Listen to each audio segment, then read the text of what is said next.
Education Eklavya में आपका स्वागत है।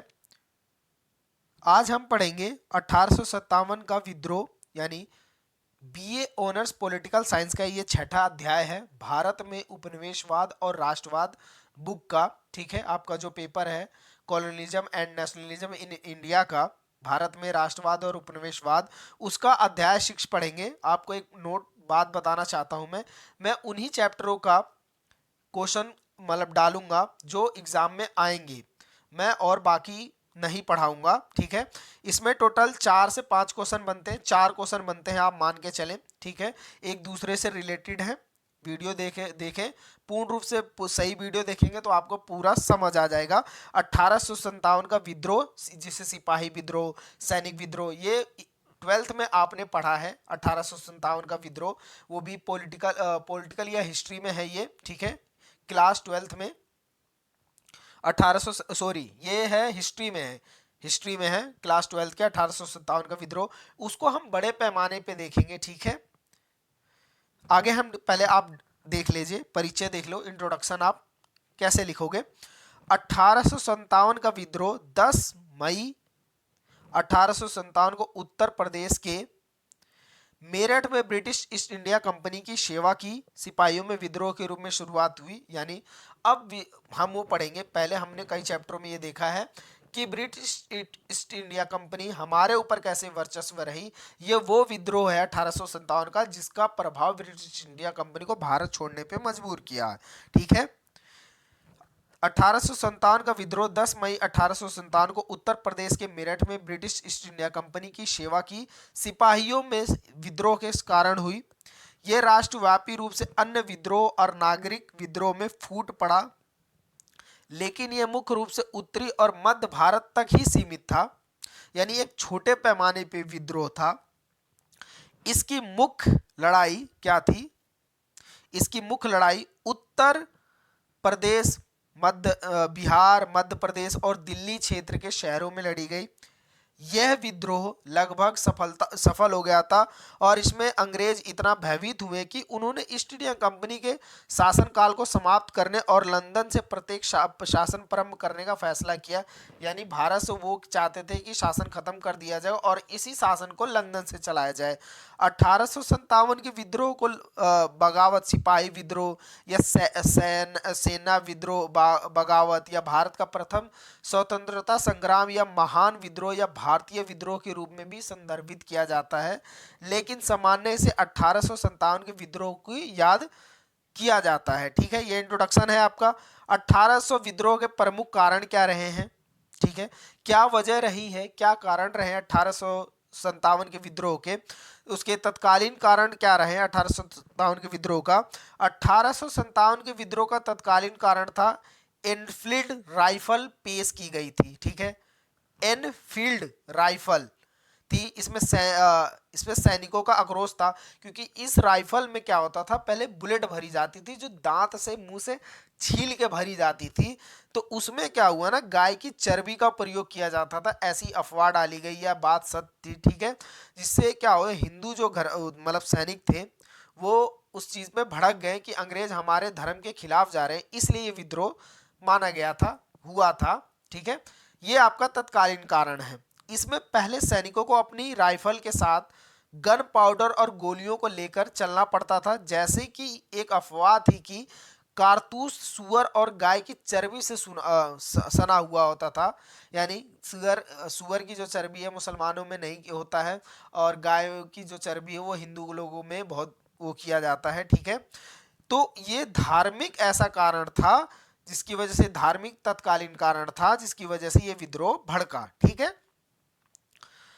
चूंकि मुसलमानों में सुअर वर्जित है और हिंदू धर्म में गाय पवित्र है, सैनिकों के कारतूस का प्रयोग करने से इनकार कर दिया, कहा कि ये हम नहीं करेंगे, हमारे के खिलाफ है, धर्म के खिलाफ है, ठीक है। एक उच्च जाति के सिपाही और निम्न जाति के मजदूर के बीच तकरार की खबरों के माध्यम से कंपनी के अधिकारियों को अफवाह का पता चला, यानी अफवाह को का पता चला कंपनी का। ऐसी अफवाहें भी थी कि अंग्रेज ने भारतीय लोगों को धर्म को नष्ट करने की कोशिश की जा रही है और सैनिकों को उनकी क्या धार्मिक मान्यताओं को तोड़ने के लिए मजबूर किया जा रहा है। हालांकि यह एकमात्र कारण नहीं था, क्योंकि 1800 विद्रोह के कारण और भी कई थे, जैसे सामाजिक, धार्मिक, राजनीतिक, आर्थिक, सैन्य, ठीक है, 1857 के विद्रोह में योगदान किया था। ठीक, पहला है आर्थिक कारण। ठीक है, 1857 के विद्रोह का आर्थिक कारण क्या रहा है, आपने तत्कालीन देख लिया। दूसरा, अब आर्थिक कारण देखिए। British east India company Bharat शुरू की गई भू राजस्व प्रणाली के तहत किसानों से भारी कर वसूल करती थी, जिसके लिए उसने समूहों और व्यापारियों से उच्च ब्याज पर ऋण प्राप्त किया। ठीक है, भुगतान ना करने की स्थिति में साहूकारों द्वारा उसकी भूमि पे कब्जा कर लिया गया, जिससे वह आजीविका के स्रोत से वंचित हो गया। यानी जो ईस्ट इंडिया कंपनी ब्याज अधिकतर बढ़ा के लेती थी, तो क्या करते थे, ब्याज ना चुका पाने से साहूकारों से या व्यापारियों से जो धनी वर्ग थे, क्या करते थे, किसान कर्ज ले लेते थे। और जब कर्ज नहीं चुका पाते थे, क्योंकि कर्ज इसलिए नहीं चुका पाते थे क्योंकि अगला फिर भू राजस्व देना होता था, और दूसरा फिर उसको भी तो देना पड़ता जिससे कर्ज लिया होता। इससे क्या होता था कि किसान जो थे वो बेचारे अपने चुका नहीं पाते थे कर्ज, तो अपनी आजीविका का साधन यानी कि खेती को छोड़ देना पड़ता था। चूंकि भारत राज्यों में अंग्रेजों ने अपने कब्जे में ले लिया था, इसलिए शासन अब कारीगरों और शिल्पकारों के संरक्षण से नहीं बन पाए, जिनके कारण वो दुखी हो गए। यानी जो आधुनिक इंडस्ट्री एरियल में जो मशीनें लगाई गई, वो उन्होंने क्या किया, बहुत बेरोजगारी फैला दी। ठीक है, जो शिल्पकार थे उनको हटा दिया गया और उनकी जगह मशीनों को लगा दिया, जो एक मशीन 1000 मजदूरों का काम अकेले एक दिन में कर देती थी। ठीक है, ब्रिटिश ईस्ट इंडिया कंपनी की आर्थिक नीतियों से भारतीय उद्योग और हस्तशिल्प नष्ट हो गए। भारतीय वस्तुओं पर उच्च शुल्क लगाकर उन्होंने कपास, रेशम के निर्यात को कम कर दिया, जो 19वीं सदी के मध्य पूरी तरह समाप्त हो गया। इतना भारतीय जो सामान तैयार होता था उस पर इतना टैक्स लगा देते थे कि बाहर वो बिकता ही नहीं था, और क्या बोलते हैं, अपने सामान को सस्ते में बेचते थे और ज़्यादा मुनाफा कमाते थे। प्रशासनिक कारण। ठीक है, ब्रिटिश ईस्ट इंडिया कंपनी का प्रशासन सक्षम होने के साथ साथ अपर्याप्त भी था। भारतीयों को के रोजगार के संबंध में सर थॉमस मुनरो द्वारा पेश की गई सिफारिशों के बावजूद उसे मोर्चे पर अंग्रेजों द्वारा कोई कदम नहीं उठाया गया। ठीक है, कंपनी के प्रशासन में बड़े पैमाने पर भ्रष्टाचार था। ठीक है, राजनीतिक कारण आप देख लें इसमें। ठीक है, क्यों का 1857 का विद्रोह हुआ। 1840 के दशक के अंत में लॉर्ड डलहौजी ने डॉर्सनिंग ऑफ लेफ्ट को लागू किया। ठीक है, डॉर्लिन ऑफ लैप्स नीति के तहत शासकों के दक्क बच्चों को कानूनी अधिकारों के रूप में स्वीकार करने से मना कर दिया गया और उन्हें उत्तराधिकारी का अधिकार उनके द्वारा दिया गया था। उसने माना कि साहब जैसे शासकों को जगाया। रानी लक्ष्मीबाई अंग्रेजों की अन्य नीतियों के खिलाफ थी। दूसरा है इसमें तीसरा, इन्होंने सहायक गठबंधन और प्रभावी नियंत्रण जैसे आक्रमणकारी नीतियों की शुरुआत की और धीरे धीरे उन्होंने राजस्व के आंतरिक मामलों में हस्तक्षेप करना शुरू कर दिया, जिन्हें शासकों के मन में असंतोष फैलता चला गया। ठीक है, सामाजिक और धार्मिक कारण की बात करें, अंग्रेजों द्वारा लाए गए सामाजिक धार्मिक सुधारों जैसे सती प्रथा का उन्मूलन, विधवा विवाह, पुनर्विवाह का समर्थन आदि में समाज के एक बड़े वर्ग द्वारा स्वीकार नहीं किया गया। यानी जो अंग्रेज विधवा विवाह क्या बोलते हैं, विधवा पुनर्विवाह समर्थन किया, समाज के बड़े पैमाने सुधार करना चाहते थे, सती प्रथा को समाप्त करना चाहते थे, उनको क्या किया, एक बड़े पैमाने पे, यानी जो बड़े वर्ग था भारत में, उन्होंने अंग्रेजों की इस नीतियों को अस्वीकार कर दिया, खिलाफ हो गए, इसलिए ये विद्रोह और भड़कता गया। धार्मिक निष्पक्षता अधिनियम लागू होने से हिंदू रीति रिवाजों को बदलने का प्रयास किया गया। इसके अलावा मूर्ति पूजा की निंदा की गई, हिंदू देवी देवता का उपवास किया गया और अंधविश्वासों और प्रथाओं के खिलाफ थे। इसलिए सैन्य कारण की बात करें तो हम, ठीक है, भारतीय सिपाहियों को किसी भी जाति या संप्रदाय के चिन्ह को धारण करने से प्रतिबंध कर दिया गया था। ठीक, नाराजगी थी कि जब कैनिंग सरकार ने सामान्य सेवा सूची अधिनियम पारित किया है, जिसमें कहा गया था कि बंगाल सेना के भविष्य के रंग रूटों को ब्रिटिश सरकार द्वारा मांग की अनुसार कहीं भी सेवा करने का तैयार करना चाहिए। तो उसमें क्या हुआ, जो ऊपर जाति के तो अच्छी सेवा पाते थे और नीचे जाति को नीचा ही रखा, सब भेदभाव का व्यवहार किया जाता था, इसीलिए विद्रोह भड़का। अंग्रेजों द्वारा पेश की गई एनफील्ड राइफल के कारतूसों पर बीज और सुअर की चर्बी लगी हुई थी, जिसमें हिंदू मुसलमान दोनों की धार्मिक भावनाओं को प्रभावित किया। ठीक है, इसे 1800 तत्कालीन कारण बताया गया। ठीक है, ये क्वेश्चन आपका यही खत्म हो जाता है। निष्कर्ष आप खुद ही लिख सकते हैं 1857 पे, क्योंकि आपने ऑलरेडी पहले भी इस पे पढ़ा हुआ है। ठीक, और इंट्रोडक्शन भी आप इस पे लिख सकते हैं अच्छा खासा। इसलिए मैं अब सीधा दूसरे क्वेश्चन पे आता हूं। 1857 के विद्रोह के प्रमुख परिणाम क्या रहे, परिणाम निकल के आए हैं, क्या परिणाम रहे हैं। ठीक है, पहला परिणाम रहा है कंपनी का शासन। 1857 का महान विद्रोह आधुनिक भारत के इतिहास में एक ऐतिहासिक घटना थी। यह विद्रोह भारत में ईस्ट इंडिया कंपनी के शासन के अंत के कारण बना। ठीक, मतलब पूरी तरह नहीं खत्म हुआ, लेकिन कुछ खत्म शासन करना हुआ। यह विद्रोह भारत में ईस्ट इंडिया कंपनी के शासन के अंत का कारण बना। दूसरा आप लिखेंगे ब्रिटिश राज का प्रत्यक्ष शासन। ब्रिटिश राज लिख गया, राज्य ने भारत के शासन की जिम्मेदारी सीधे अपने हाथों में ले ली। ठीक है, अब इसमें बिचौलियों को खत्म कर दिया। इसकी घोषणा पहले वायसराय लॉर्ड कैनिंग ने इलाहाबाद में की थी कि अब जो शासन होगा ब्रिटिश, सीधा ब्रिटिश रूल करेगी और बीच में कोई नहीं होगा। भारतीय प्रशासन को महारानी विक्टोरिया ने अपने अधिकार में ले लिया, जिसका प्रभाव ब्रिटिश संसद पर पड़ा। यानी जो महारानी विक्टोरिया थी, उन्होंने क्या किया, जो भारत का शासन है वो अपने अधिकार क्षेत्र में ले लिया। अब वो वहां से डायरेक्ट रूल करेंगी, शासन करती थी। भारत का कार्यालय देश के शासन और प्रशासन को संभालने के लिए बनाया गया था। ठीक है, धार्मिक सहिष्णुता। अंग्रेजों ने यह वादा किया कि भारत के लोगों के धर्म और सामाजिक रीति रिवाजों और परंपराओं का सम्मान करेंगे। ठीक है, यह आश्वासन दिया गया कि अब हम क्या करेंगे, जो भारत में रह रहे लोग जो सेवा कर रहे हैं, जो नहीं कर रहे, उनके जो सामाजिक धार्मिक रीति जो रिवाज जो परंपरा है उसका पूरी तरह से सम्मान किया जाएगा।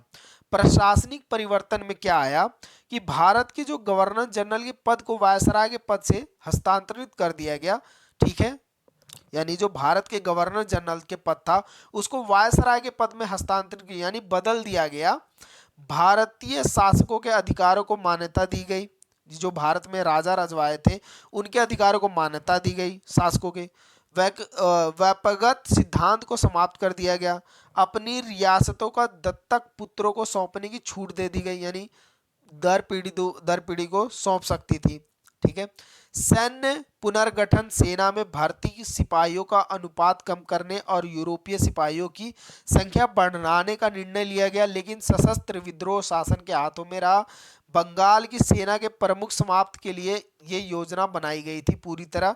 ठीक है, ये आपका दूसरा क्वेश्चन खत्म हो गया।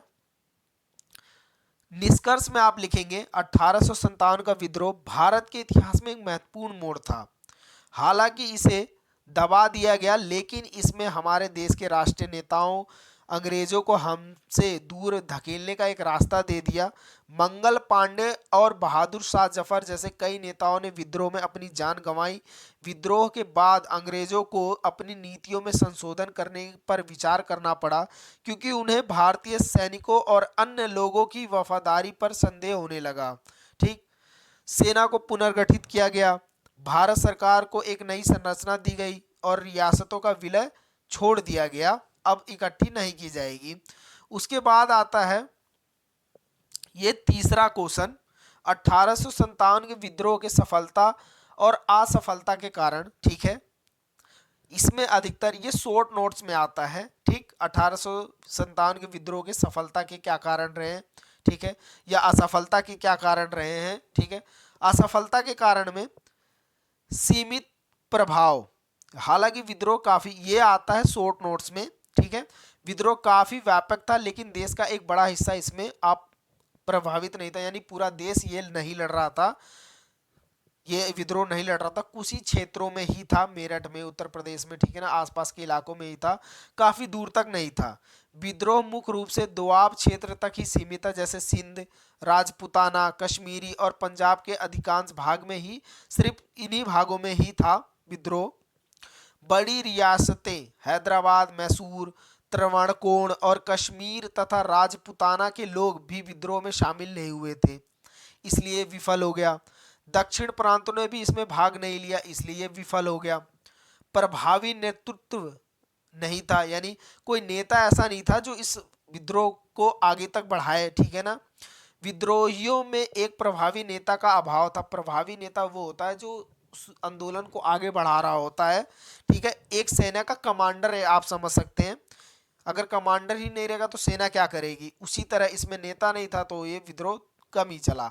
हालांकि नाना साहब, तात्पूर्ण टोपे और रानी लक्ष्मीबाई आदि बहादुर नेता थे, लेकिन वे समग्र रूप से आंदोलन को प्रभावी नेतृत्व प्रदान नहीं कर सके। सीमित संसाधन थे इसमें। सत्ताधारी होने के कारण रेल, डाक, तार, परिवहन तथा संचार के अन्य सभी साधन अंग्रेजों के अधीन थे, इसलिए विद्रोही के पास हथियार और धन की कमी थी। यानी जो विद्रोही थे वो हथियार भी नहीं थे, धन की कमी थी। जो साधन थे लोगों को बताने के लिए वो अंग्रेजों के ही पास थे। मध्यम वर्ग भागीदारी नहीं। अंग्रेजी शिक्षा प्राप्त मध्यम वर्ग जो था वो बंगाल के अमीर व्यापारियों और जमींदारों ने विद्रोह को दबाने में अंग्रेजों की मदद की, ठीक है। मध्यम वर्ग की जो भागीदारी नहीं थी इसमें, ठीक है, जो मिडिल क्लास थी उसमें भागीदारी नहीं थी।